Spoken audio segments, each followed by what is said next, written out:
Hello there. A lot of years have passed since Charlie Wilson first set foot in France. Oh yeah, all down here we are. But today, he is going back.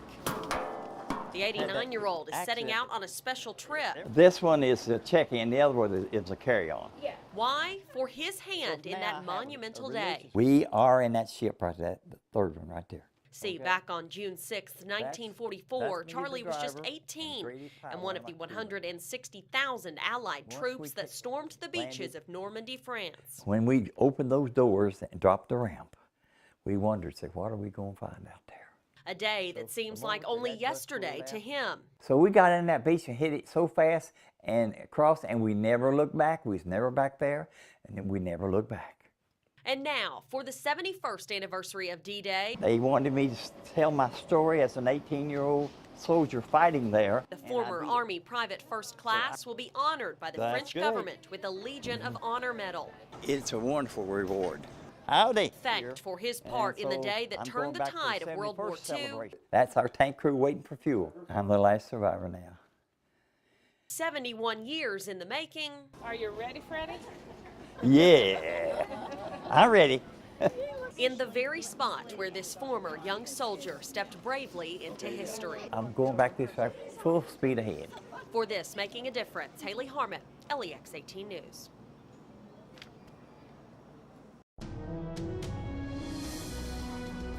It started as a tiny idea. And who can give me an example of a multiple meaning word that we've been talking about? As the third graders here at Wellington Elementary were learning about developing nations. We got to learn about other countries. Countries where the students discovered that many children don't have access to books. Reading, take a closer look. Many can't read at all, so they decided to do something about it. Outdoor adventure guide. To donate 250 of their own books to give to those countries through the nonprofit, the International Book Project.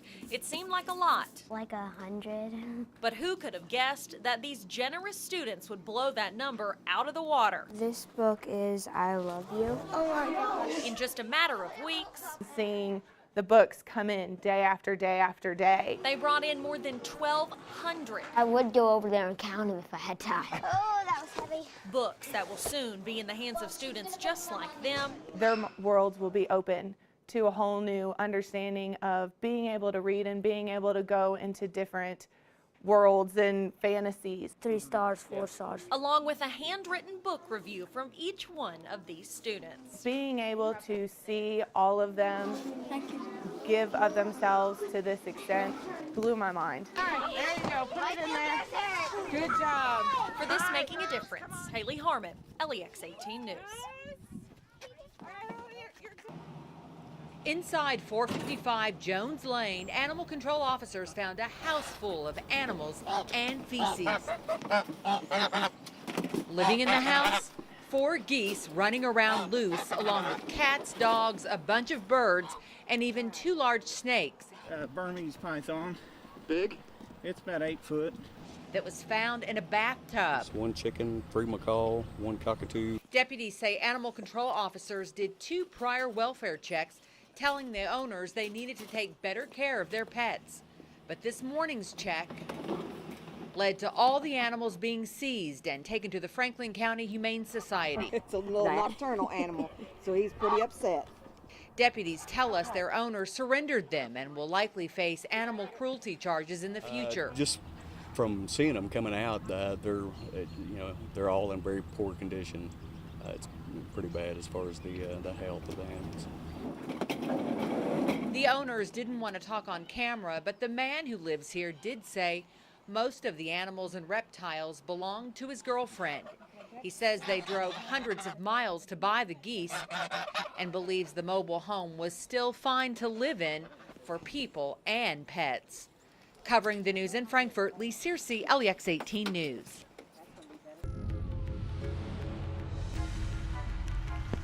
"200 years of wind and rain have erased the names from the limestone grave markers.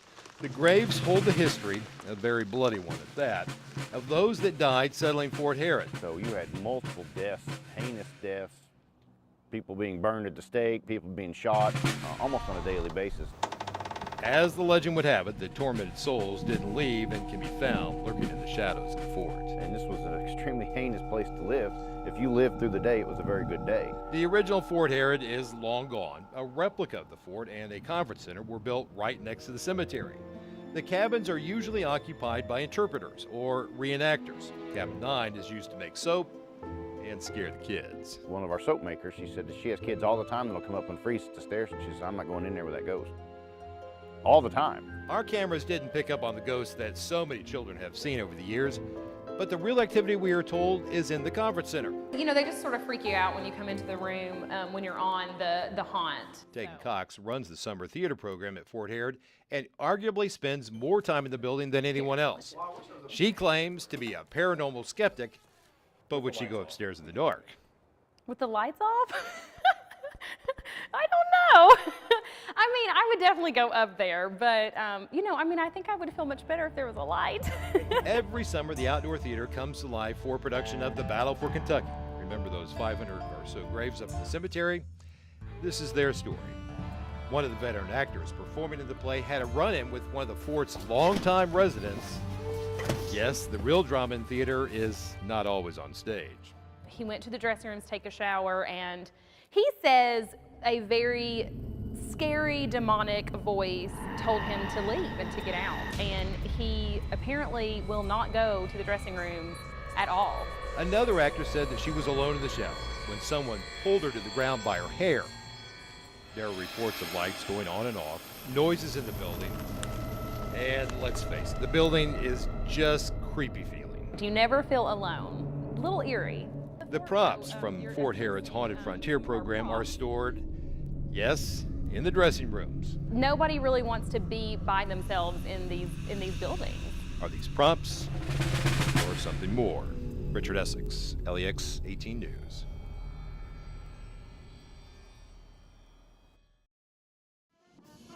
Every guard family has its heroes.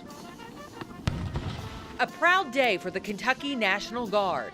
Part of this is part of you. The official unveiling of this black granite monument in the shape of our state.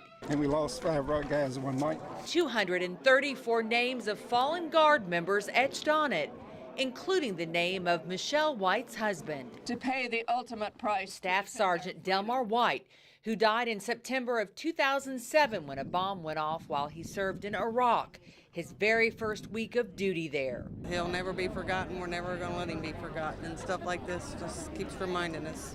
The memorial, guarded by a statue of Daniel Boone, sits on soil gathered from all 120 Kentucky counties. The Guard being Kentucky's hometown defense force.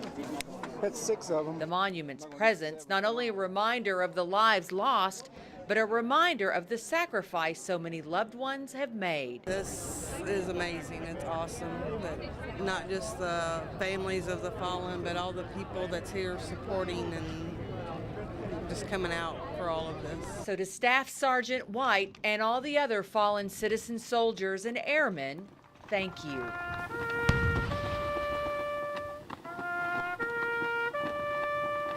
Covering the news in Frankfort, Lee Searcy, LEX 18 News.